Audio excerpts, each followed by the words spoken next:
તાપમાં એસી હવે જરૂરિયાત બની ગયું છે, પરંતુ તમારી નાનકડી એવી ભૂલ આ સુવિધાને આફતમાં બદલી શકે છે.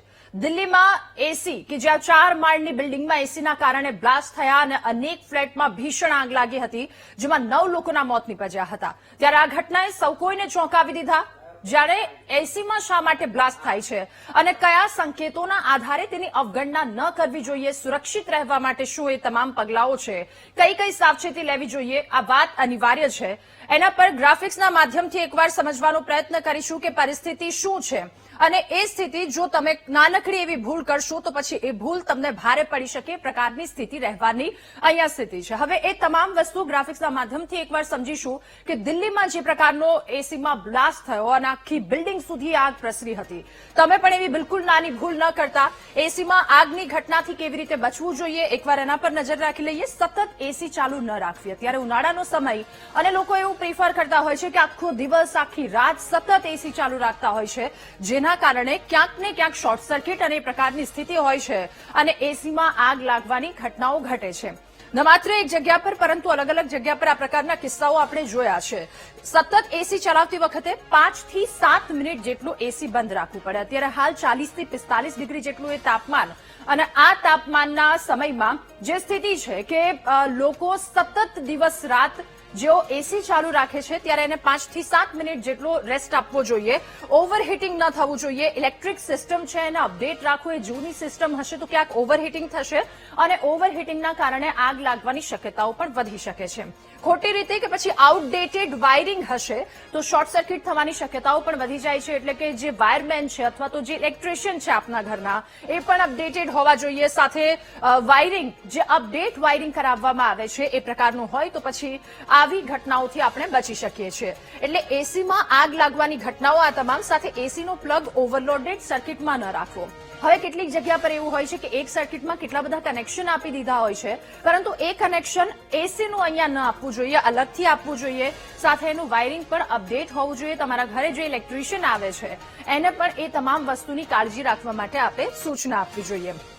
હવે કેપેસિટર ફેલ થયું હશે તો એસી ઓવરહીટિંગ થતા આગ લાગે છે તો પછી કેપેસિટર કે જેના પર પણ ખૂબ ધ્યાન રાખવું ખૂબ વધારે આવશ્યક છે. એ ફેલ ન હોય તેના માટે સતત કેટલાય દિવસો વાઇઝ એને ચેક કરવું ખૂબ વધારે આવશ્યક છે. સાથે આ તમામ વસ્તુ કે જેના પર ધ્યાન રાખવાની ખૂબ વધારે જરૂર છે. એટલે એસીમાં જે આગની ઘટનાઓ ઘટે છે એ આ તમામ વસ્તુ કે જે આપણી ધ્યાન નથી હોતું અને એના કારણે આ આગની ઘટનાઓ ઘટે છે. હવે બ્લાસ્ટ પહેલા એસી તમને સંકેતો આપે છે. એ સંકેતો સમજવાની જાણવાની પણ જરૂરિયાત છે. મશીનમાંથી વિચિત્ર કે પછી અસામાન્ય અવાજો જે તમને ખ્યાલ આવી જાય કે આ સામાન્ય નથી, એ અસામાન્ય અવાજો તમારા સુધી પહોંચે છે તો એ એસી સંકેત આપી રહ્યું છે કે ક્યાંક ઓવરલોડ થઈ રહ્યું છે. આગ લાગવાની શક્યતા અથવા તો પછી એ પ્રકારની ઘટના થવાની શક્યતાઓ બની શકે એ પ્રકારની અહીંયાથી જ શરૂઆત હોય છે કે વિચિત્ર અથવા તો અસામાન્ય અવાજો એસીમાંથી આવે છે. ક્યાંક ખટખટનો એવો અવાજ આવતો હોય છે. સાથે એસીમાંથી ધુમાડો નીકળવો ક્યારેક કે પછી બળવાની ગંધ આવવી. આ જો તમને થોડીક પણ એવી સ્મેલ આવે તો તરત જ સતર્ક થઈ જવાની ખૂબ જ વધારે આવશ્યકતા છે. ઇલેક્ટ્રિશિયનને તરત જ બોલાવી લેવા, મેઇન સ્વિચ તરત જ પાડી દેવી.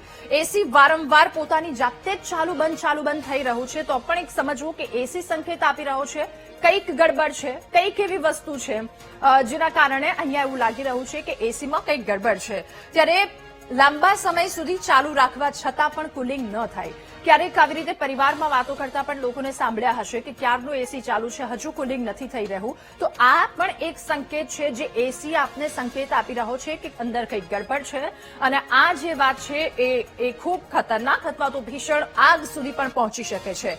લાંબા સમય સુધી ચાલુ રાખો છો અને ત્યારબાદ પણ કુલિંગ નથી થતું એટલે એ સાવચેતી તો રાખવી, પરંતુ આ તમામ સંકેતો છે. હવે ઇન્ડોર યુનિટમાંથી સતત પાણી લીક થવું, આવું પણ ઘણા બધાના ઘરે જોયું હશે કે પાણી સતત લીક થઈ રહ્યું છે અને એ પાણી લીક થવાની વાત પણ છે કે જે એસી આપને સંકેત આપી રહ્યું છે કે આમાં કંઈક વસ્તુ એ છે. તો આ તમામ વસ્તુ છે કે બ્લાસ્ટ પહેલા એસી આપને સંકેત આપી રહ્યા છે. થોડો અસામાન્ય અવાજ ખટખટનો હોય કે પછી ઇન્ડોર જે યુનિટ છે એ યુનિટમાંથી પાણી ટપકી રહ્યું છે. હવે જોઈએ એસીમાં આગ ન લાગે તેના માટે ખાસ ધ્યાન શું રાખવું જોઈએ.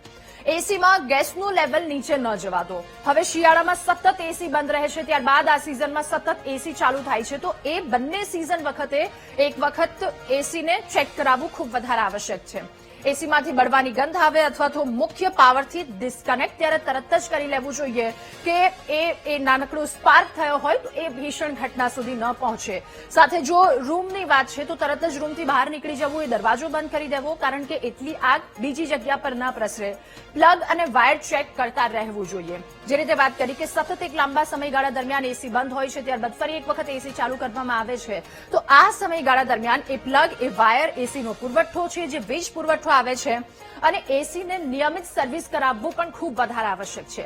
ઘણા બધા ઘરોમાં આ બે સિઝન વચ્ચે અથવા તો જે આટલો સમયગાળો છે એની વચ્ચે એસીને સર્વિસ કરાવ્યા પછી જ એને શરૂ કરવામાં આવે છે, તો એસીને નિયમિત સર્વિસ કરાવવું પણ ખૂબ વધારે આવશ્યક છે. કોઇલ અને ફિલ્ટર સાફ રાખવાની ખૂબ વધારે આવશ્યકતા છે, કારણ કે ફિલ્ટરથી તમામ વસ્તુ ઉપર આવતી હોય છે અને એ ત્યારબાદ ઠંડો પવન, એટલે કે આ જ્યાંથી શરૂઆત થાય છે એ તમામ ઇનર જે પાર્ટ્સ છે એ પાર્ટ્સ પણ સાફ અને સ્વચ્છ રહેવા ખૂબ વધારે આવશ્યક છે. અને આ તમામ સ્ટેપ બાદ પણ જો એસીમાં આગ લાગે તો તમારી પ્રાથમિકતા શું હોવી જોઈએ? મેઇન સ્વિચ અથવા તો એમસીબી બંધ કરી દો. ઘરમાં જ્યાં પણ મેઇન સ્વિચ છે તરત જ એને પાડી દો. પાવર સપ્લાય આખા ઘરનો એ કટ થઈ જવો જોઈએ. આગ ઓલવવાનો પ્રયાસ તમારા લેવલથી, એ પ્રાથમિક લેવલથી શરૂ કરવામાં આવે, કારણ કે ફાયર એક્સટિંગ્યુશર જો આપના ઘરે હોય તો એ સ્પાર્ક હોય અથવા તો નાનકડી આગ હોય તો જ પછી એમાં રિસ્ક લેવું. જો એવું લાગી રહ્યું છે કે આ આગ વધુ વિકરાળ બની જાય તો પછી એમાં આ પણ પ્રકારનો ઉપયોગ ન કરવો જોઈએ. તરત જ એ રૂમની બહાર નીકળી જાવ. આપણી સેફટી પહેલા જોવાની આવશ્યકતા છે. આગ નાની હોય તો પછી એના પર નિયંત્રણ લાવવાનો પ્રયત્ન કરવો જોઈએ, પરંતુ થોડા સંકેતો મળી રહ્યા છે કે આગ વિકરાળ સ્વરૂપ ધારણ કરી શકે તેમ છે, તો પછી તરત જ એ રૂમની બહાર નીકળી જવું જોઈએ. આ તમામ વસ્તુઓ છે કે જેના કારણે ક્યાંક આપણને સંકેતો પહેલા મળી રહ્યા છે કે અહીંયા કંઈક ગડબડ દેખાઈ રહી છે. ત્યારબાદ આટલી વસ્તુ જે ખૂબ વધારે ધ્યાન રાખવાની જરૂરિયાત છે. અને એસીમાં આગ લાગે તો સામાન્ય રીતે જ્યારે આગ હોય ત્યારે લોકોને આગ પર પાણી નાખતા આપણે જોઈએ છે, પરંતુ એ વાયરની આખી વાત છે, એટલે સૌ કોઈને ખબર છે કે શોર્ટ સર્કિટ વધે છે અથવા તો ઇલેક્ટ્રિક શોક પણ આપણને લાગી શકે છે. આ પ્રકારની સ્થિતિ જો એસીમાં આગ લાગે એટલે પાણી પણ ત્યાં ન રાખવું જોઈએ, એના પર ન નાખવું જોઈએ આગ જોઈ. એટલે તરત જ એ અફરાતફરીનો માહોલ અને એનાથી ડરી જઈ અને જે ઇન્સ્ટન્ટ પગલાં લેવામાં આવે છે એ પગલાં પણ ધ્યાનપૂર્વક ના હોવા જોઈએ. ત્યાં પણ પાણી ન નાખીને આવી રીતે ધ્યાન રાખવું ખૂબ વધારે છે.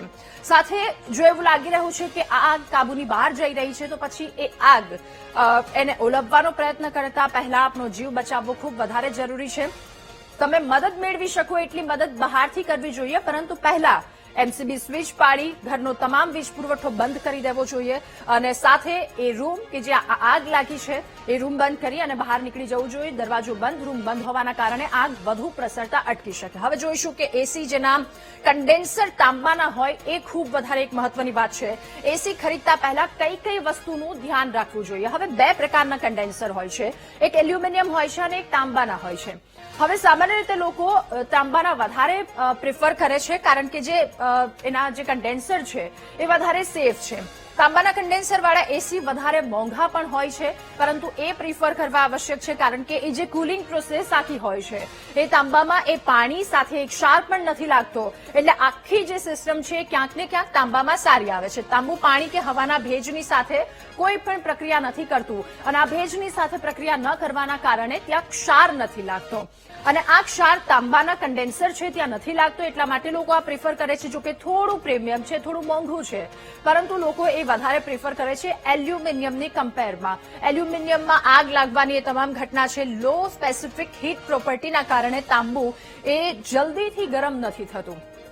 એમાં એ હીટની પ્રોસેસ થોડી ધીમી ચાલે છે, થોડી લો હોય છે, જેના કારણે તાંબાથી કુલિંગ પણ ઝડપથી થાય છે. એટલે કે સારી વાત કુલિંગ, પરંતુ જે એ મુશ્કેલીનો સમય આવે તો મુશ્કેલીના સમયમાં તાંબો જે પ્રોસેસ કરે છે એના કારણે આગની ઘટના નથી ઘટતી. એટલે એસી ખરીદતા પહેલા આ તમામ વાતોનું ધ્યાન રાખવું ખૂબ વધારે આવશ્યક છે કે કન્ડેન્સર કયું છે, એલ્યુમિનિયમનું છે કે પછી તાંબાનું છે. જાણકારો તાંબાવાળા એસીને વધારે પ્રાધાન્ય આપે છે, કારણ કે એમાં સેફટી પણ વધારે છે, સાથે કુલિંગની સિસ્ટમ પણ ખૂબ જ વધારે ઝડપથી થઈ શકે પ્રકારની સ્થિતિ હોય છે. એટલે એસી ખરીદતા પહેલા આ ધ્યાન રાખવું જોઈએ. A to Z તમામ માહિતી એસી ખરીદવા જાઓ છો ત્યારે શું ધ્યાન રાખવાનું છે, સાથે જે પ્રકારની સ્થિતિ કે કઈક સંકેતો તમને એસી આપી રહ્યો છે કે એમાં કઈ ગડબડ છે તમને પહેલેથી જ જાણ થઈ શકે છે. સાથે જો થઈ ગયું છે તો પછી શું કરવું જોઈએ, એના પ્રાથમિક પગલાં શું હોવા જોઈએ. આપણી સાવચેતી આપણો અને આપણા પરિવારનો જીવ બચાવ